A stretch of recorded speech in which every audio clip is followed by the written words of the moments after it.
Oke, selamat malam Mbak Di. Selamat Selamat malam. malam, Mas Imam. Apa kabar? Sehat Baik, ya? sehat. Alhamdulillah. Gimana Mas Imam, Alhamdulillah. sehat juga di Jogja? Ya, alhamdulillah sehat. Teman-teman juga alhamdulillah baik semua, kabarnya sehat. Sudah Ya. sudah mulai beraktivitas pakai new normal. Ya. Mbak Di gimana di kegiatannya? Kemarin habis ini ya selesai pelatihan menulis ya. Oh ya, Ya, baik. yang batch ketiga.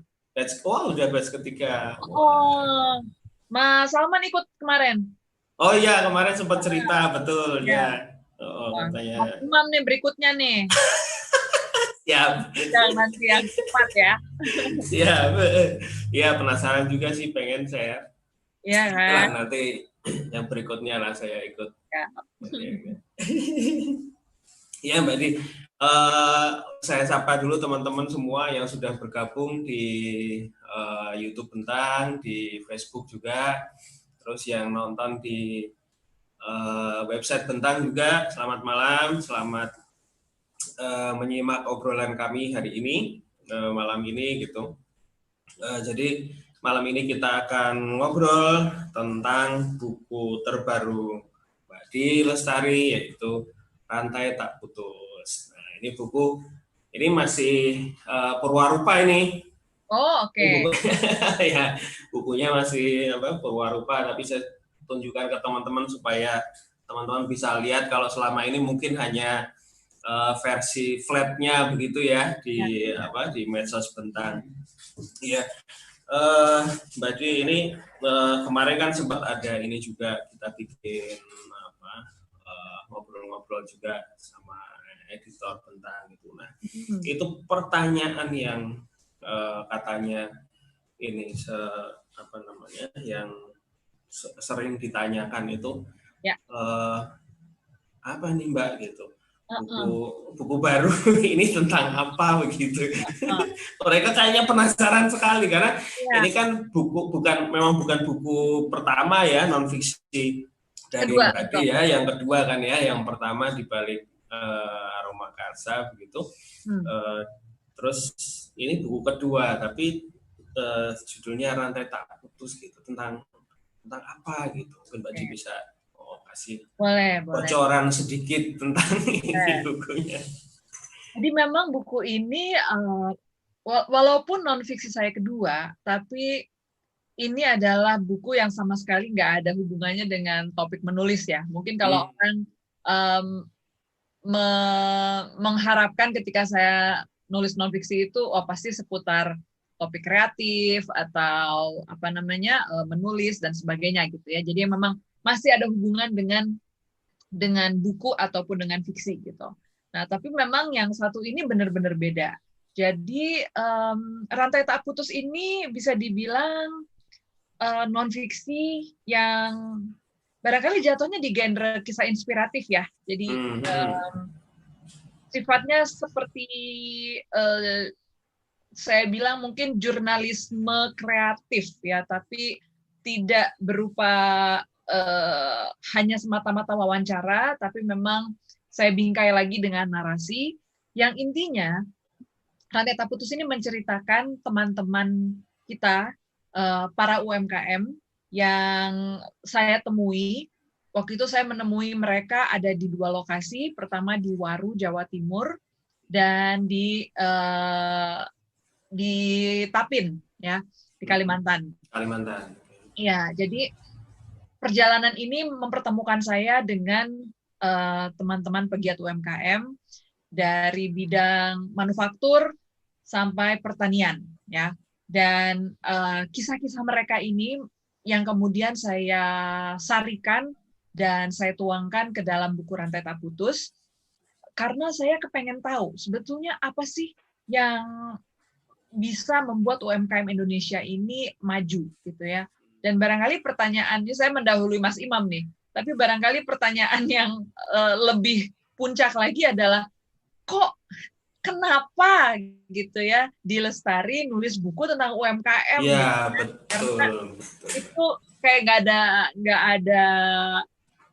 ada hujan, nggak ada angin gitu lah. Tahu-tahu, hah, gitu kan. Nah, sejujurnya ini memang topik yang juga saya barangkali kalau dalam kondisi normal gitu nggak terpikir untuk menuliskannya gitu ya. Walaupun saya sendiri memang fiksi, saya hanya akan menjadi penulis fiksi science fiction misalnya, atau fiksi yang genre romantis dan sebagainya. Saya nggak pernah mau menyekat diri saya seperti itu. Jadi memang saya selalu membayangkan diri saya itu adalah penulis segala segmen, penulis segala genre gitu loh. Selama apa yang saya kerjakan itu saya rasa penting buat saya rasa penting buat pembaca gitu. Nah, jadi topik UMKM menurut saya adalah salah satu topik yang sangat penting. Kenapa? Jadi satu hari nih Mas Imam, aku bertemu dengan pihak sebuah yayasan bernama YDBA. Ya, YDBA ini adalah yayasan di bawah Astra. Astra adalah salah satu perusahaan terbesar di Indonesia. Dan selama 40 tahun mereka ini ternyata memiliki yayasan yang fokus dalam pengembangan UMKM. 40 tahun, bayangkan. Ya. Jadi sementara kita ini mungkin masih berapa dekade kali ya dengar istilah UMKM gitu. Mereka sudah dari 40 tahun yang lalu sudah menjalankan dan merangkul UMKM di Indonesia gitu. Nah, YDBA waktu itu approach ke saya dan mengatakan fakta-fakta mengenai UMKM gitu. Jadi bahwa UMKM ini 99,9% loh Mbak gitu dari pelaku perekonomian di Indonesia gitu, pelaku usaha di Indonesia. Berarti kan bisa dibilang, wah itu sih ya bisa dibilang UMKM itu kita ya, karena banyak jumlahnya ya. Mas Imam keluar kantor selangkah gitu kali udah ada berapa UMKM di tetangganya Bentang gitu, belum lagi di rumah ya. Dan ini kan meliputi teman-teman yang buka usaha dari rumah, entah itu kuliner lah, entah itu fashion, entah itu apapun gitu, bahwa Indonesia ini ternyata banyak sekali pelaku UMKM-nya. Gitu. Tapi UMKM Indonesia ini bisa dibilang belum terlalu mengambil porsi besar sebagai penyokong perekonomian Indonesia, sebagai penyumbang PDB industri besar. Secara kuantitas banyak, tapi secara kualitas itu masih belum bisa bersaing dengan optimal. Gitu. Nah, jadi memang PR besar kita adalah mencari tahu kenapa belum bisa optimal. Lalu kalau bisa optimal, caranya seperti apa sih? Gitu. Nah, lalu YDBA menawarkan saya, mau nggak Mbak lihat-lihat ke UMKM kita? Dan mereka kasih tahu ke saya, kalau approach kami seperti ini, memang ini approach yang tidak gampang, karena itu tidak semua perusahaan besar melakukannya, gitu ya. Dan disitulah kemudian saya menerima tantangan itu, menerima tawaran itu, karena bagi saya ini adalah masalah penting. Ini adalah satu masalah yang jika saya bisa ikut berbagi dalam peran sekecil apapun lah, gitu ya, membantu mungkin sharing ide atau gagasan tentang pengembangan UMKM di Indonesia, saya berharap ini akan memiliki kontribusi yang cukup berarti gitu. Jadi karena itulah Mas Imam, saya jadi bisa dibilang pertama karena menantang bagi saya belum pernah tahu, bahkan nggak pernah kebayang menuliskan tentang topik ini. Kedua, cara menuliskannya sendiri juga menjadi tantangan bagi saya karena saya keluar dari zona nyaman saya ya. Ini bukan fiksi, tapi ini juga bukan tentang kepenulisan gitu. Dan yang ketiga, saya merasa kontribusi dari buku ini bisa memiliki arti besar gitu. Jadi saya merasa ini adalah sebuah pekerjaan yang penting. Begitu kira-kira Mas. Iya, dan kawan-kawan kebetulan hari ini pas kita mengadakan acara ini, itu adalah Hari UMKM Nasional Mbak Dia. Ya, tanggal 12 Agustus ini kebetulan pas sekali. Ini adalah UMKM Indonesia. Jadi untuk teman-teman dari UMKM mungkin yang sedang menonton sekarang, selamat Hari UMKM Nasional gitu ya. Semoga Indonesia semakin maju, semakin lancar begitu ya. Iya, Mbak Di. Terus ini juga judulnya Ya. Rantai Tak Putus gitu. Ini ada sesuatu yang apa namanya mau disampaikan atas kenapa pilihannya rantai tak putus gitu, kenapa rantai begitu, mungkin ada kaitannya dengan sesuatu gitu. Baik, akan saya jelaskan. Jadi dari apa yang saya pelajari ya, Mas Imam, pas di lapangan itulah bertemu dengan teman-teman UMKM di Waru, di Tapin. Sebetulnya banyak perusahaan-perusahaan besar ya yang berusaha memberikan bantuan kepada UMKM gitu. Dan banyak dari perusahaan ini yang memberikan dana ya. Betul, dana itu penting. Jadi dana itu kan bisa dipakai untuk modal, bisa dipakai untuk melunasi biaya produksi dan sebagainya gitu ya. Iya, betul. Tapi masalahnya dengan dana adalah dana itu habis. Jadi dia tidak memiliki impact kepada kualitas manusianya. Ya. Jadi dan bahkan itu malah membuat semacam ketergantungan biasanya ya, karena ketika UMKM ini melihat ada perusahaan besar nih mau datang, mungkin di top of mind mereka mikirnya adalah hibah gitu, dana gitu ya. Nah, sementara apa yang dilakukan oleh YDBA itu menurut saya sangat berbeda. Mereka tidak memberikan dana, yang mereka berikan pelatihan, yang mereka berikan itu ilmu. Jadi memang ilmu itu transformasinya tidak sesaat ya, kita tidak melihat langsung ada modal besar seperti misalnya ada uang masuk ke rekening kita seketika gitu, nggak seperti itu. Butuh perjuangan, butuh pengorbanan juga dari pihak UMKM-nya, tapi ilmu ini nggak akan pernah habis. Ilmu ini sesuatu yang seperti rantai yang tidak putus gitu loh Mas. Kalau misalnya perusahaan memberikan dana, ya itu seperti memberikan rantai, tapi rantai itu ada ujungnya. Dia akan habis gitu ya. Gitu. Sementara kalau ilmunya kan akan terpakai tidak hanya ke owner ya, tidak hanya ke pemilik UMKM. Dia akan mengajarkan ini ke anak buahnya. Dan dia akan mengajarkan ini ke rekan-rekannya juga.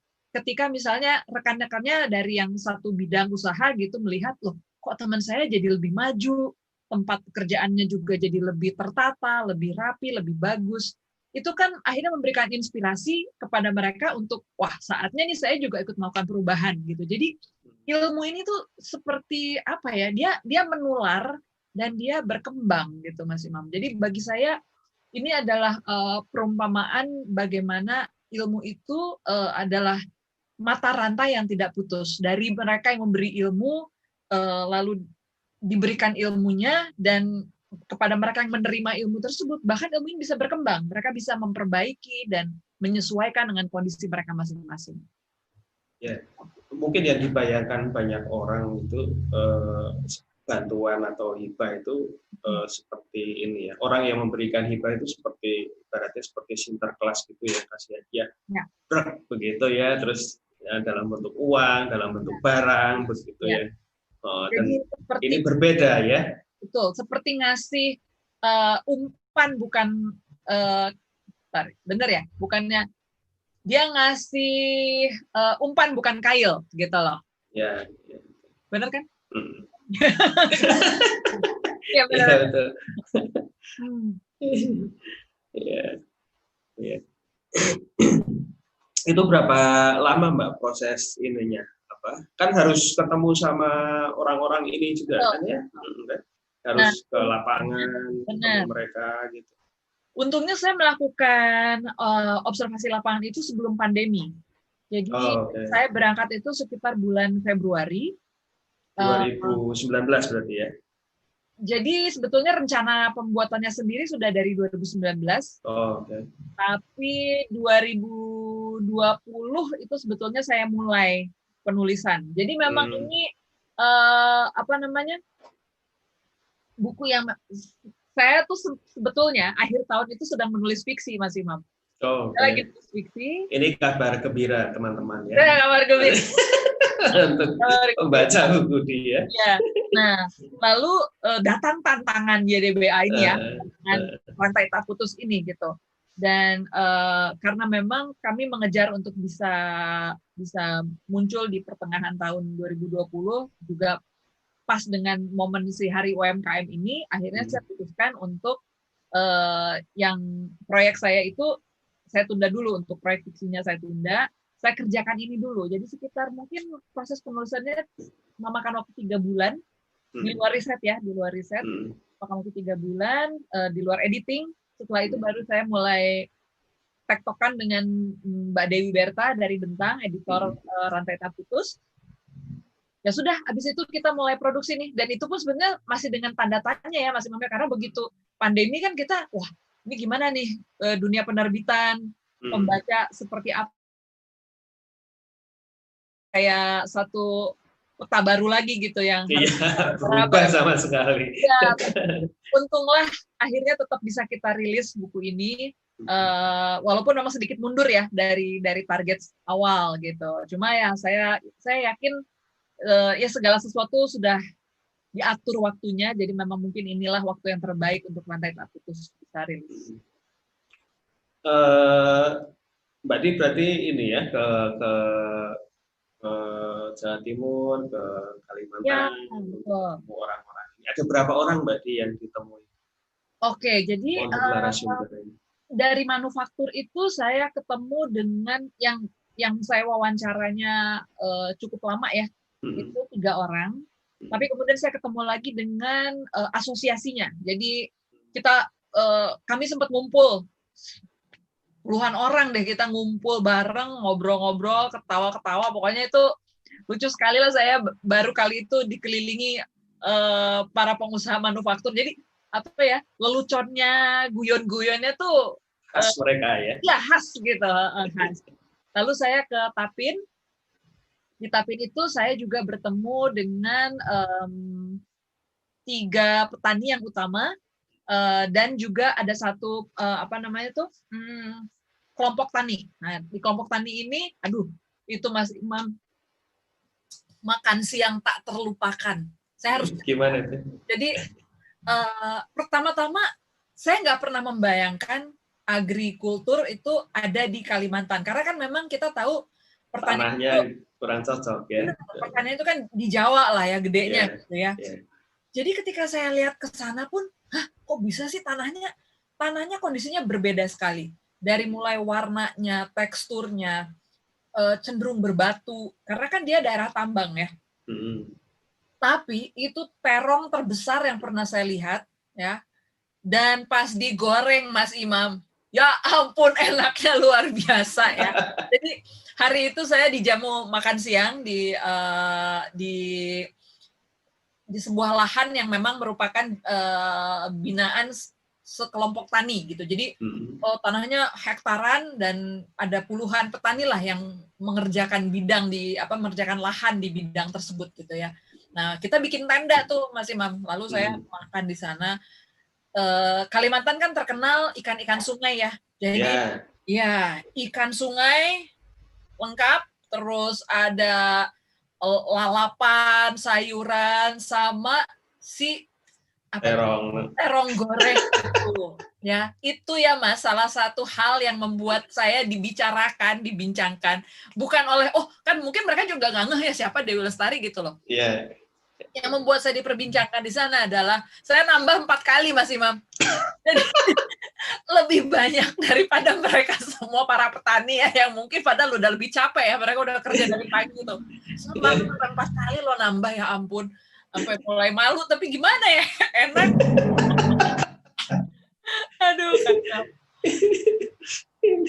Ya, mereka mikir ini jangan-jangan petani juga. Minimal selera makannya. Aduh. Itu hampir nggak ada kendala ya kalau soal soal risetnya. Iya, soal risetnya gitu.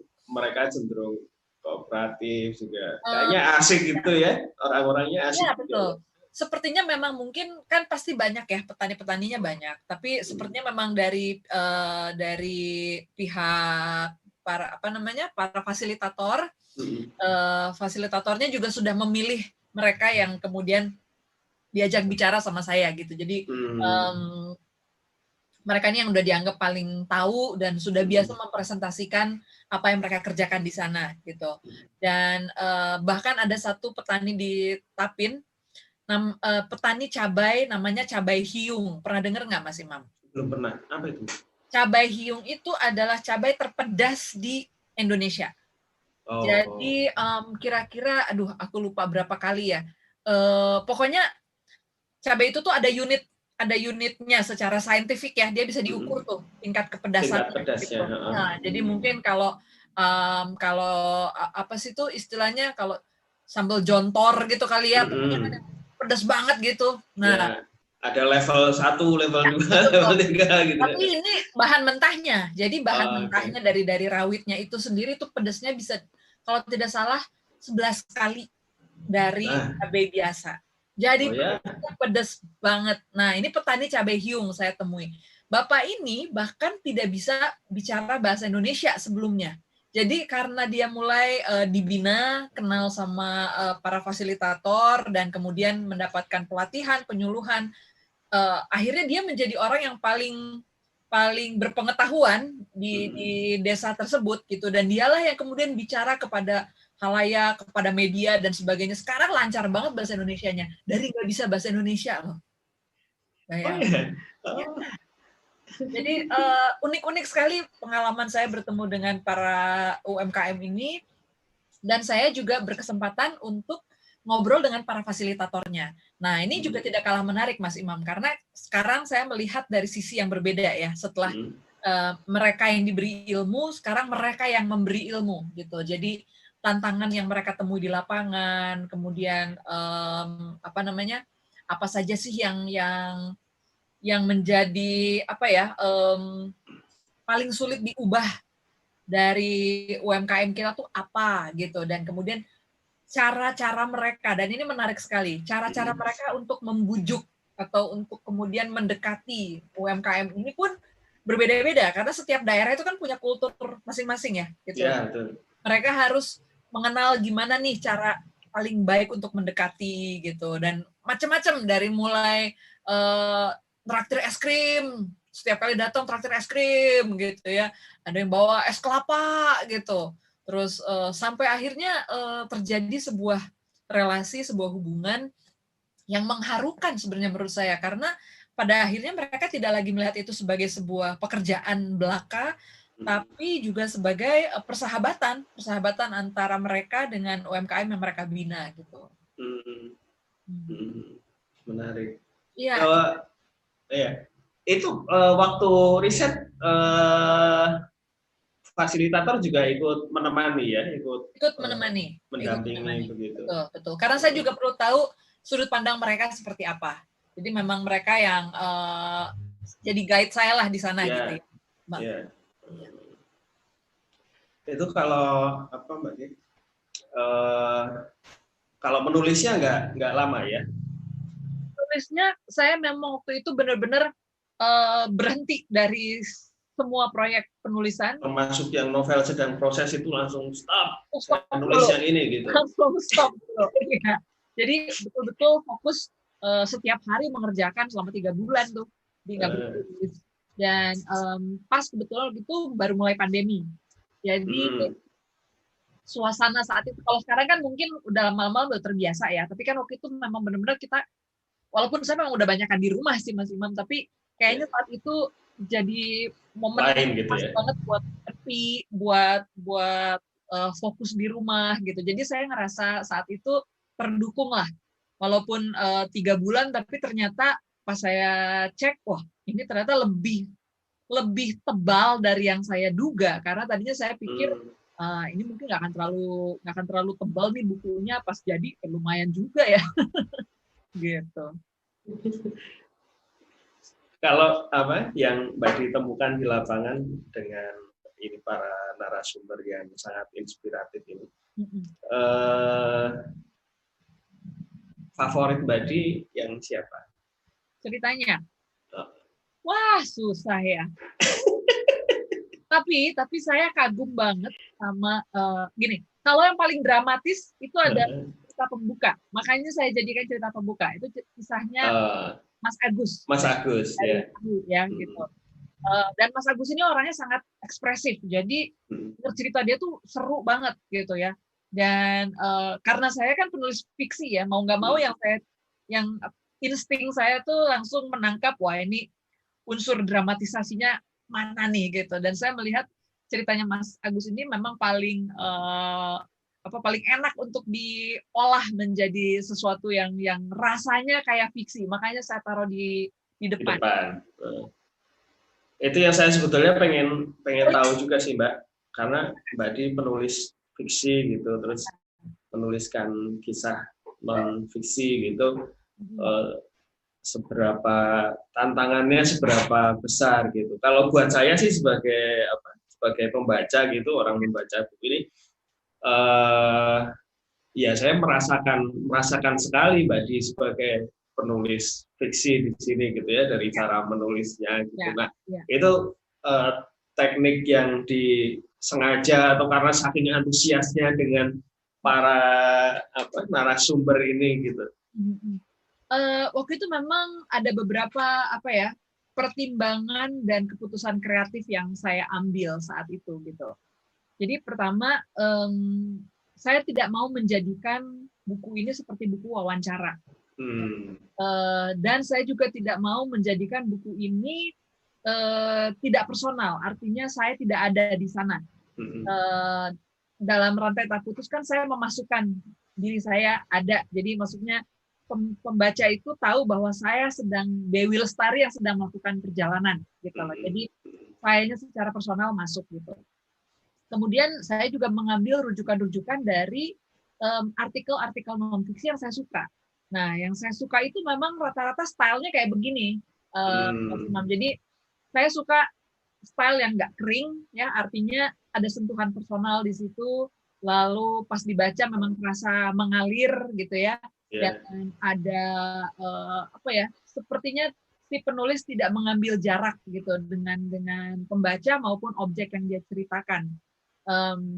Karena ada kadang-kadang ya, dan ini satu pilihan ya, ada yang memang memilih untuk steril gitu, jadi si kepribadian si penulisnya tidak masuk di situ, benar-benar bercerita seperti dari etalase kaca lah gitu kalau menurut saya gitu ya.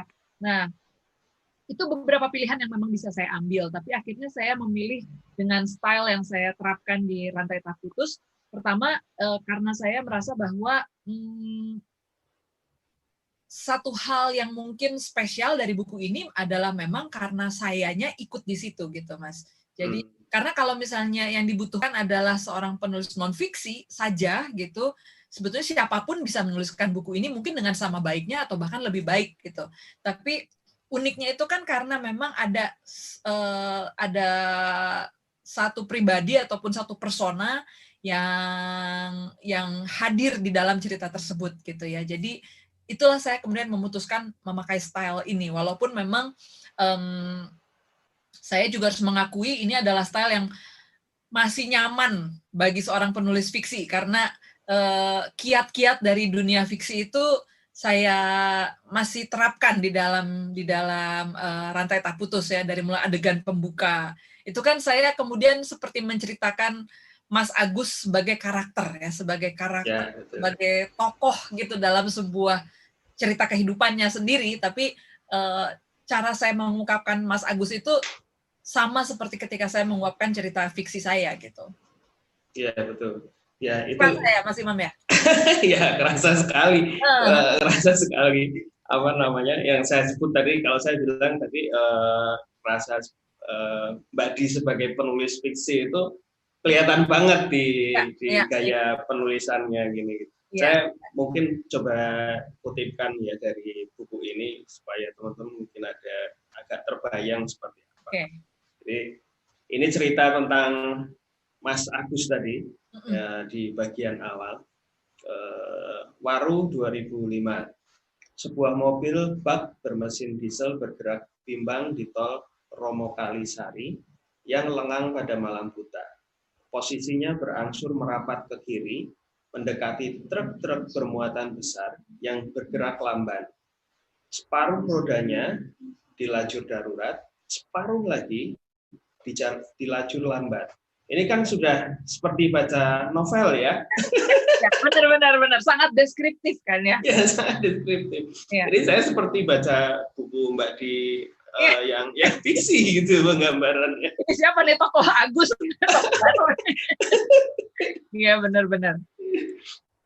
Ini kemudian paragraf berikutnya. Agus memegang kemudi dengan sebelah tangan. Sebelah lagi sibuk menyeka mata yang tak henti mencucurkan air mata. Ia meringis dan mengerang, bukan karena sedih, melainkan perih dan pendar yang mengganggu penglihatannya sejak meninggalkan bengkel beberapa jam lalu. Saya bisa membayangkan adegan Agus di mobil. Iya. Dan ini tidak biasa gitu. Saya tidak atau saya belum menemukan di buku inspirasi semacam ini di Indonesia begitu. Jadi ini pilihan yang sesadar-sadarnya Mbak Di ya, bukan karena bukan karena Mbak Di penulis fiksi kemudian secara otomatis atau tidak langsung kemudian cara menulisnya begini gitu, enggak ya, bukan gitu ya. Karena gini Mas, pertama aku sendiri tidak melihat buku ini argumentatif ya. Mungkin beda kalau saya punya argumentasi, artinya saya berusaha meyakinkan pembaca terhadap satu gagasan atau satu ide besar yang saya coba bangun gitu. Pasti penulisan saya akan berbeda. Tapi karena ini kan lebih seperti kisah gitu ya Mas, dan hanya untuk menunjukkan bahwa ini loh yang dialami para UMKM, kemudian ada interaksi dengan fasilitator, seperti apa mereka gitu ya, dan mungkin yang sifatnya argumentatif itu hanya muncul di bab-bab akhir, ketika saya sudah mulai kembali ke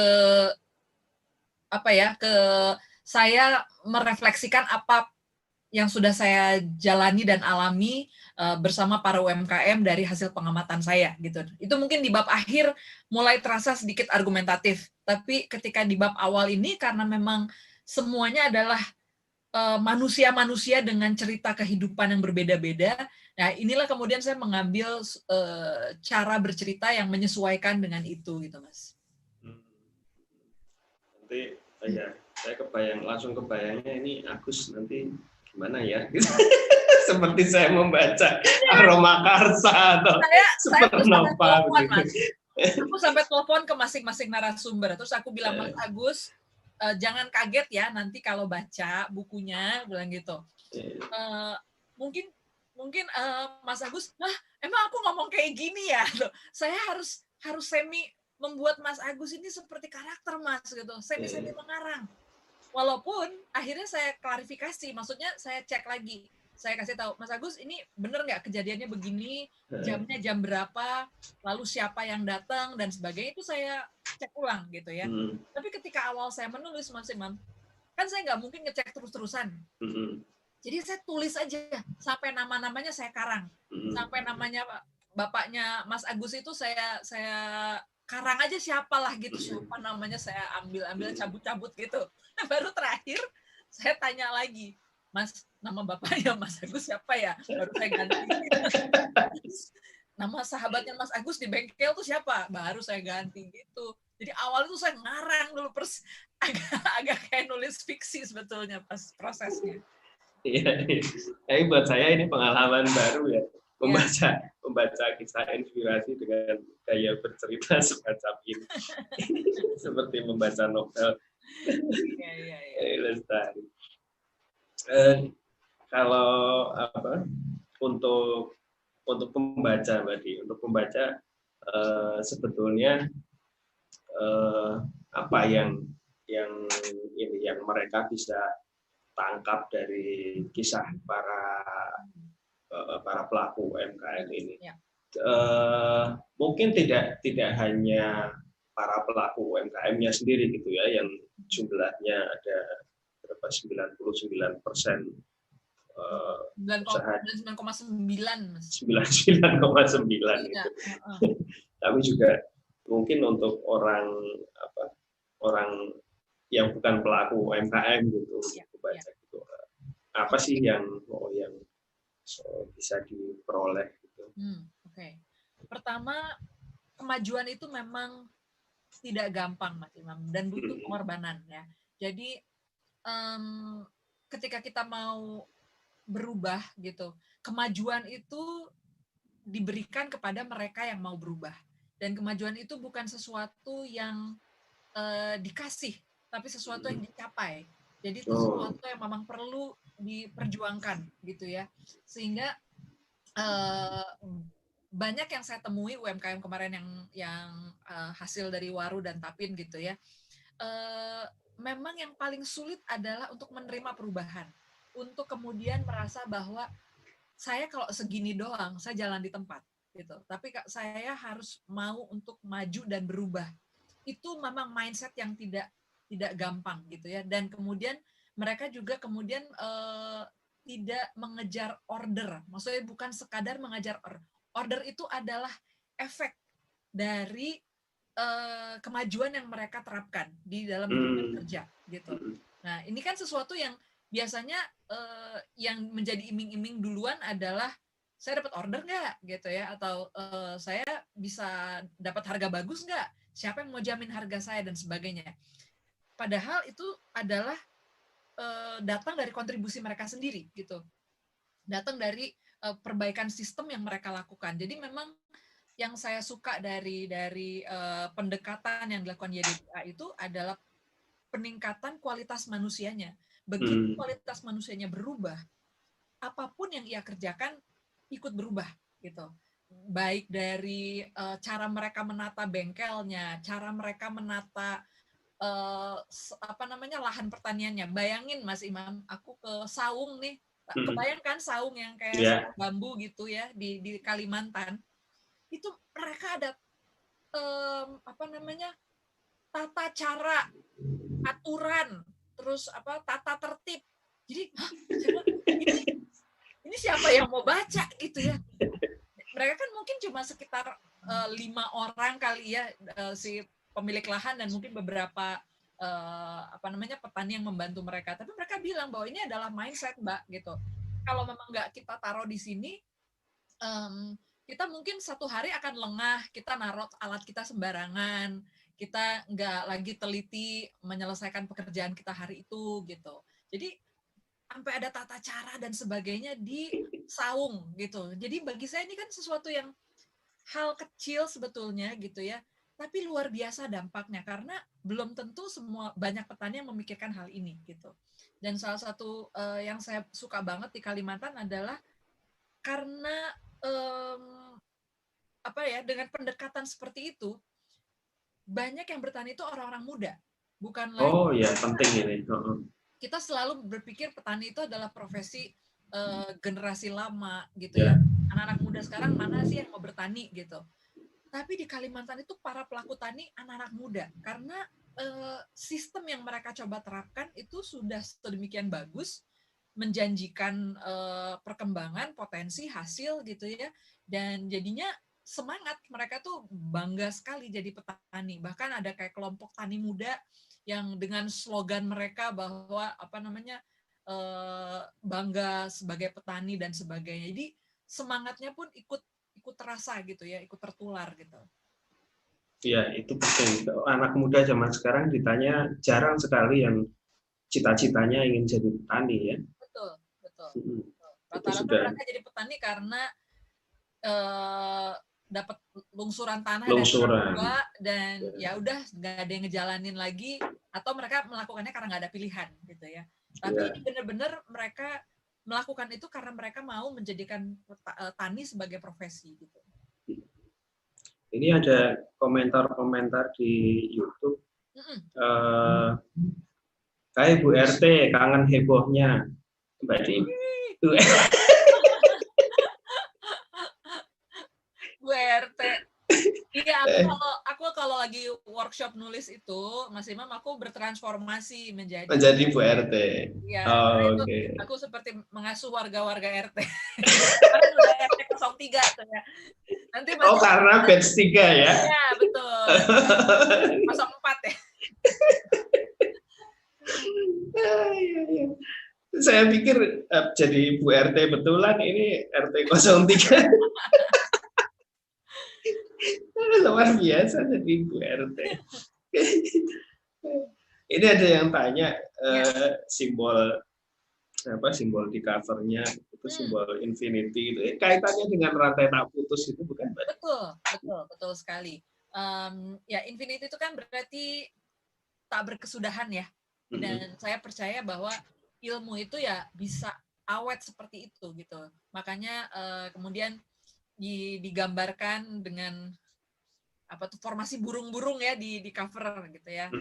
Ada rantai infinity-nya. Tapi betul, jadi memang kalau rantai betul-betul rantai kan sebenarnya itu juga sempat kita eksplorasi juga ya, tapi kok rasanya kaku gitu buat saya. Jadi pas saya ketemu si gambar burung ini tuh wah jauh lebih menarik karena cair terus alami secara visual juga rasanya enak gitu ya di mata dan di hati gitu, Mas. Ya, saya kira memang iya sih kalau rantai nanti cocoknya untuk bukunya Mas Salman gitu, rantai seperti rantai sepeda gitu ya.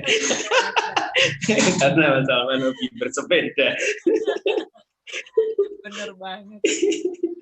Ini ada yang minta difilmkan. Ya, semoga ini ya. Ada yang di film. Oke. Ada yang berharap lihat saja nanti ya. Semoga perkembangannya positif ke arah sana ya, karena ya pasti dampaknya akan sangat bagus juga untuk UMKM Indonesia ya. Ya, betul. Memberi semangat begitu. Betul. Mbak Di, kalau buat Mbak Di sendiri selama proses pembuatan buku ini gitu,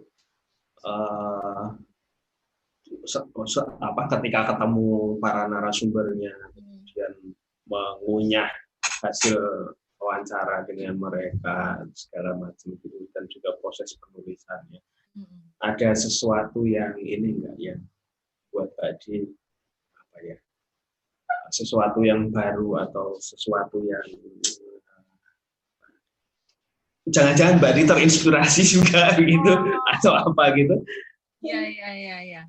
Sebenarnya perjalanan ketika saya, tadi saya sempat mau cerita tuh Mas, ada di cerita keberapa ya, kedua kalau nggak salah, Pak Harjito namanya. Pak Harjito itu salah satu pemanufaktur di Waru yang saya temui gitu ya. Beliau mengatakan satu istilah yang menurut saya menarik, yaitu seniman besi gitu. Jadi kita kan mungkin jarang yang mengaitkan bengkel gitu ya, manufaktur dengan seni gitu. Tapi di situ saya melihat, dan saya melihat sendiri ke bengkelnya Pak Harjito gitu. Saya merasa kalau saya sampai terjun ke manufaktur tiba-tiba gitu ya, saya dalam hati saya, wah saya kepengen kayak Pak Harjito itu. Kenapa? Karena Pak Harjito itu menurut saya sangat cerdas. Dia masuk ke dalam kancah dunia manufaktur.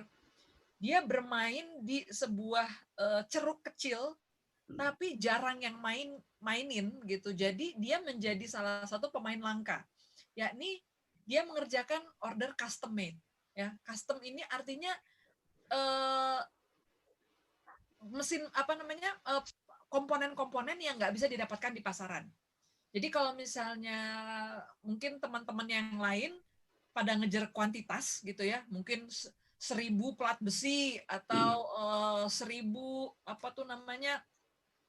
mesin pencacah. Iya gitu. Nah dia itu kerjaannya cuma 1, 2, tapi Mas Imam gedenya, wah itu.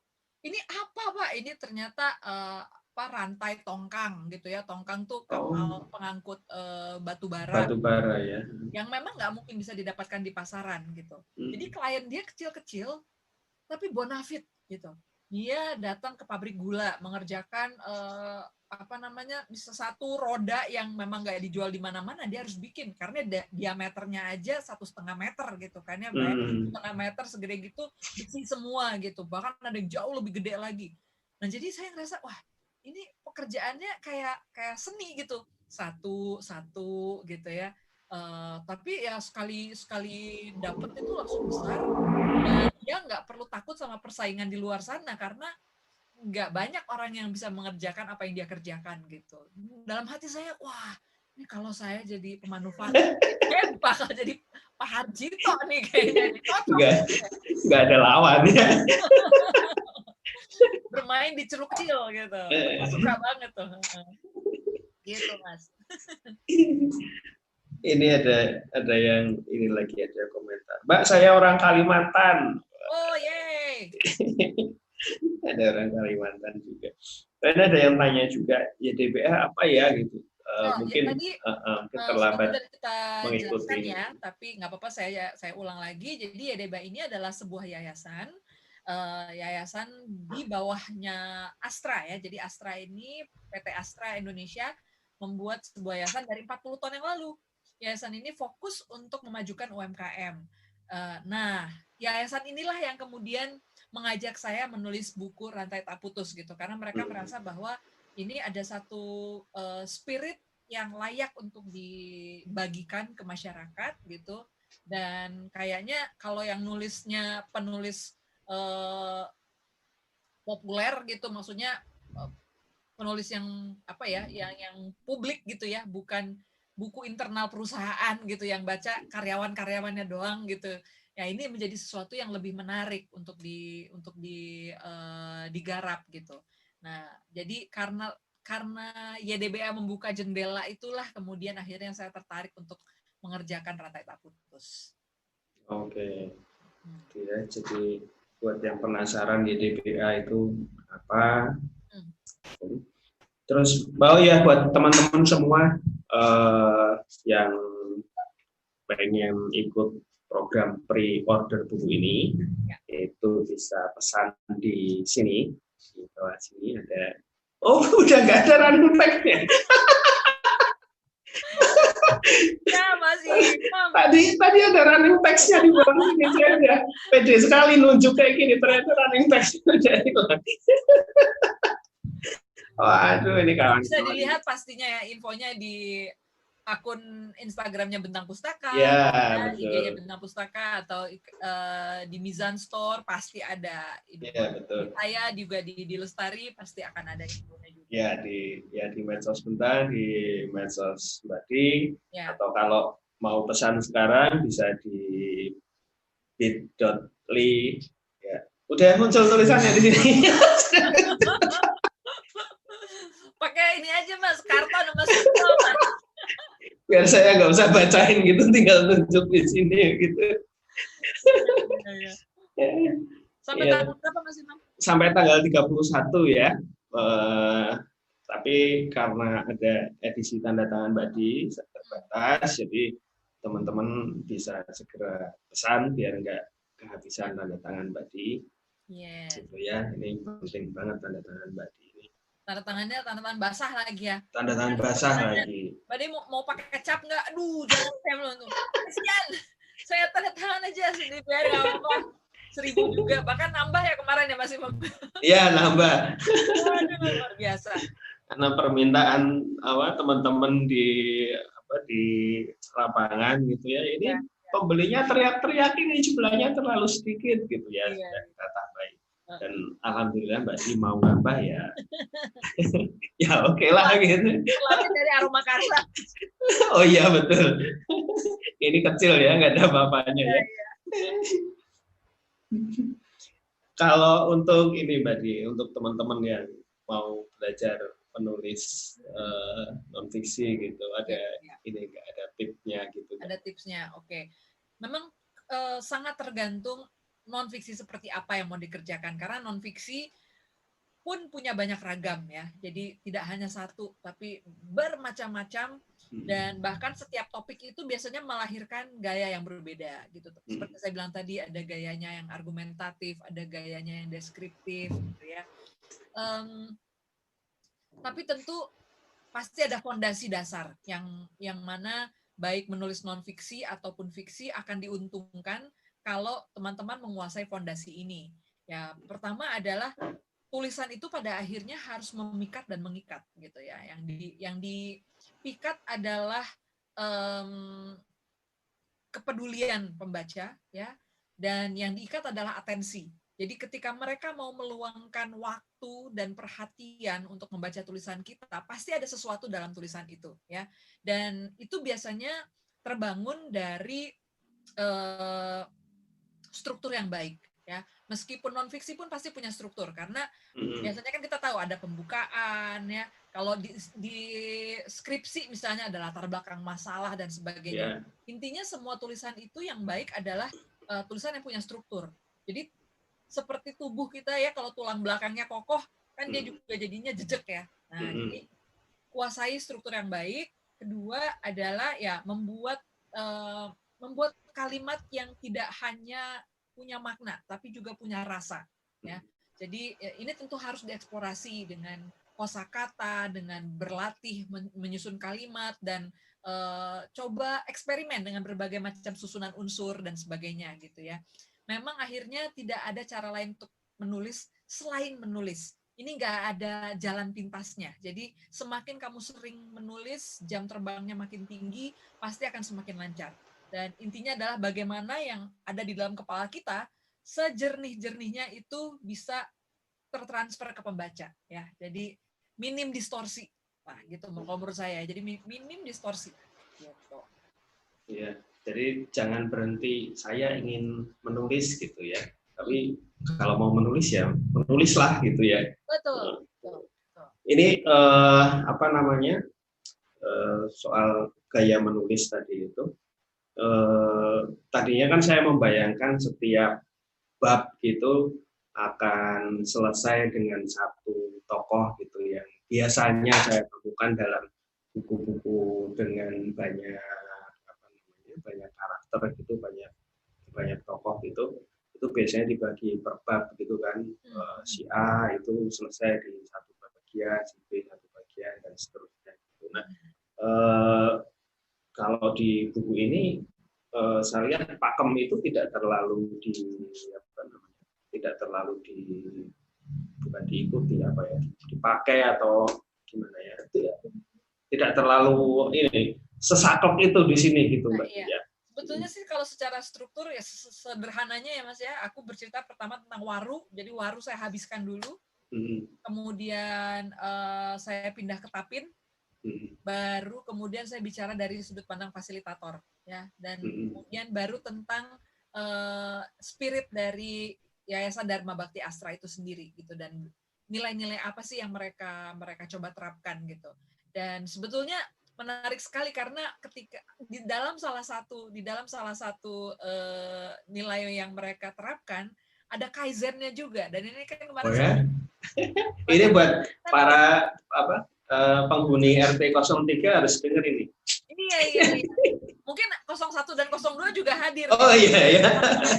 Nah, kaizen itu memang sangat populer di manufaktur ya. Bahkan memang secara sejarah munculnya dari pabrik Toyota ya. Kalau mudah-mudahan saya nggak salah, tapi setahu saya yang pernah saya baca itu muncul dari pabrik Toyota gitu ya, kultur di sana. Dan ya, Astra kan memang juga menginduk ke Toyota tadinya ya. Jadi nilai-nilai tersebut diterapkan juga ya. Kaizen ini memang adalah perubahan kecil-kecil untuk menuju ke arah yang lebih baik gitu. Dan perubahan ini termasuk dari lingkungan kerja gitu. Jadi Mas Imam jangan kaget kalau misalnya ke bengkel-bengkel yang hasil binaan itu bersih-bersih banget, rapih. Walaupun mungkin bengkelnya kita tahu secara skala bukan bengkel resmi ya. Bengkel resmi kan gede-gede, megah, mewah gitu. Ini ya bengkel biasa di pinggir jalan gitu ya, tapi sistematis, kemudian bersih, rapi, pembuangannya teratur dan sebagainya. Jadi prinsip Kaizen ini tiba-tiba ketemu juga, dan yang lebih menarik adalah ketemu di pertanian. Kan kalau pertanian, gimana caranya gitu ya. Ternyata pabrik cabai hiung itu juga gitu. Dari mulai penyimpanannya, susunannya, bahkan mereka kayak punya pesawat televisi loh yang besar gitu untuk tamu datang. Mereka sudah siap dengan video dan sebagainya tentang produk mereka. Pokoknya luar biasa deh menurut saya, ini satu sikap profesionalisme yang saya nggak sangka bisa temukan di tempat-tempat kecil ini, tapi ternyata berhasil diterapkan. Jadi mengagumkan banget sih, Mas. Ini tadi gara-gara Mbak Di menyebut di menjelang akhir itu ada fasilitator juga dikasih tempat dalam buku ini. Kenapa Mbak? Ada sesuatu gitu yang penting dari fasilitator untuk dibaca gitu? Karena ini kan rantai yang tak putus ya, Mas ya. Jadi memang rantai ini tidak satu arah menurut saya. Ini adalah tarian dua arah gitu. Dan yang paling saya suka dari prinsipnya di para fasilitator ini maupun dari Yayasan Dharma Bakti Astra adalah maju bersama. Jadi yang maju itu bukan cuma UMKM yang mereka bina, tapi fasilitatornya sendiri pun mereka tuh memecahkan persoalan-persoalan di lapangan dan membentuk formula-formula baru bagaimana cara penerapan ilmu yang lebih efektif, lebih efisien gitu. Jadi kemajuan itu dirasakan oleh dua pihak. Makanya saya di dalam buku itu saya menyebut ini tuh tarian dua arah. Jadi nggak mungkin yang satu berkembang sendiri gitu ya. Dia pun pasti ikut berkembang gitu dengan orang-orang binaannya, dan itu terjadi di Kalimantan. Jadi bahkan fasilitator di Kalimantan itu di Tapin, mereka sudah siap bahwa satu saat kalaupun kami sudah nggak dengan YDBA lagi misalnya, kami sudah siap mandiri gitu. Mereka akan membentuk unit usaha sendiri, mereka akan membentuk koperasi gitu ya. Kemandirian ini tuh bukan cuma miliknya UMKM, tapi akhirnya fasilitatornya juga gitu. Dan ini buat saya luar biasa ya. Jadi betul-betul maju bersama itu bukannya saya nungguin kamu maju terus gitu, tapi enggak, malah menjalannya bersama-sama gitu, Mas. Ya, saya membayangkan fasilitator itu ya seperti pengawas. Ini kurang ke kiri. Benar. Tapi kan jalan bareng tuh. Oh gitu. Oke, paham saya. Nah, saya coba lihat lagi pertanyaan lagi. Mana ini? Ada penanya, saya bikin Bu RT. Ya. Proses risetnya ini tentu ketemu banyak pelaku UMKM sebagai narasumber. Lalu proses menulis buku seperti ini baiknya dimulai usai ketemu seluruh narasumber atau bisa sambil berjalan. Memang kalau untuk rantai tak putus saya harus ketemu dulu, karena memang bahan untuk menulisnya datangnya dari mereka. Jadi apa yang saya dapatkan dari hasil perbincangan, pengamatan, kemudian saya juga ambil foto-foto, jadi dari dokumentasi, percakapan dan sebagainya, semua itu yang menjadi bahan dasar. Walaupun tetap ada komunikasi ya di tengah jalan, tapi itu lebih sifatnya konfirmasi dan klarifikasi, bukan lagi mencari bahan. Jadi bahan yang utamanya itu sudah harus saya dapatkan dari proses risetnya. Gitu. Artinya semua Mbak Di ketemu dulu sama semua narasumber ini dulu, terus baru proses penulisan itu dilakukan, gitu ya. Oke. Ada penanya lagi ya ini. Oh, ada. Mas Salman ternyata menyimak. Wah, disebut-sebut pakai rantai sepeda. Ayo, Mas Iman. Ya. Ampun. Rupanya ikut menyimak. Oke. Ya, teman-teman, sekali lagi kalau buat yang mau pre-order silakan. Sudah dimulai sejak tanggal 10 kemarin, terus nanti sampai tanggal 31 pre-ordernya dibuka. Kalau ingin mendapatkan versi tanda tangannya, segeralah memesan di toko buku online ya, toko buku yang bekerja sama dengan Bentang. Pesanan sudah dibuka, dan ini sepertinya yang komentar toko buku di sini ada banyak sekali, teman-teman tinggal milih saja mau pilih yang mana. Semuanya ini asli gitu ya, belum ada bajakannya. Mudah-mudahan nggak ada ya. Keterlaluan kalau yang membajak ini sih. Kita membicarakan UMKM terus bukunya dibajak, ini wah kejam sekali.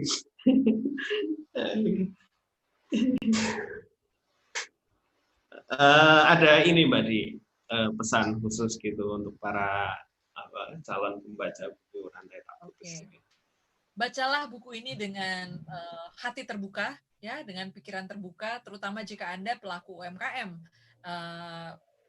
Mudah-mudahan apa yang saya bagi lewat kisah-kisah di Rantai Tak Putus ini ikut memacu semangat teman-teman, ya, dan ikut memacu semangat kita untuk berubah demi kebaikan, ya. Jadi saya juga punya mimpi. Waktu itu saya sempat juga bicara dengan Pak Teten Mas Duki, berbaik hati memberikan 2-3 baris komentarnya di buku ini. Beliau juga mengatakan bahwa UMKM Indonesia ini sebetulnya sudah sangat luar biasa, ya. Jadi track kita sudah benar. 99,9% itu sudah betul, karena memang UMKM ini adalah cara terbaik untuk pemerataan ekonomi. Ya, jadi kalau kita punya banyak UMKM itu berarti bagus, karena berarti ekonominya merata. Nah, tinggal PR-nya bagaimana 99,9% ini menjadi penyumbang PDB yang lebih besar lagi, ya, pendapatan negara yang lebih besar lagi. Artinya secara kualitas UMKM kita harus lebih berkembang, lebih maju, ya. Jadi mudah-mudahan tentu untuk maju dan berkembang itu ada banyak cara. Nah, saya pikir di dalam Rantai Tak Putus akan ada kiat-kiat yang bisa didapatkan oleh teman-teman. Kira-kira apa sih yang dibutuhkan kalau misalnya kita memang pengen lebih baik, lebih maju dan berkembang gitu. Jadi itu harapan saya, Mas Imam. Jadi para pelaku UMKM bisa bisa melihat dari pengalaman yang sudah dilalui sama teman-teman di dalam buku ini. Iya, ini terima kasih ke Pak Teten Mas Duki yang sudah berkenan untuk memberikan komentar di buku ini. Kemudian juga ada Mas Didit Maulana ya, desainer busana ikat Indonesia dan edukator wirausaha. Terima kasih juga sudah berkenan memberikan komentarnya. Terima kasih, Dit. Terima kasih dukungannya.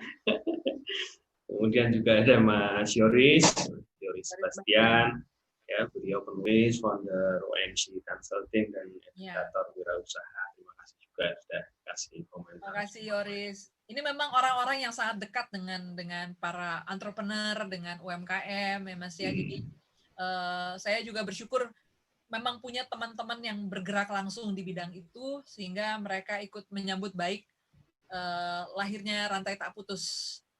Ya itulah, semoga yang baca juga ikut terpacu semangatnya. Ya, betul. Oke. Nggak serasa sudah 1 jam tadi. Iya. Oke, baik teman-teman semua.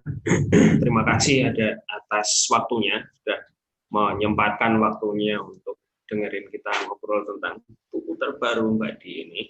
Buku yang sangat inspiratif, judulnya Rantai Tak Putus. Ini sedang pre-order, jadi bisa pesan di sini. Nah, kali ini ada kali ini. Awas kalau sampai nggak ada, saya sudah nunjuk-nunjuk kan. Bisa pesan gitu di sini ya.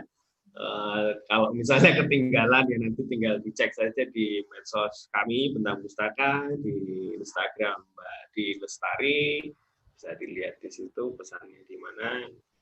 Silakan pilih toko-toko yang ikut berpartisipasi dalam pre-order ini, dan tentu saja semoga nanti buku ini benar-benar bisa menginspirasi kawan-kawan semua, baik yang pelaku UMKM atau yang sedang menuju ke sana merintis untuk membuka wirausaha atau untuk teman-teman yang yang bukan pelaku UMKM juga tapi punya kepedulian yang sama tentang UMKM. Semoga buku ini bisa memberikan manfaat.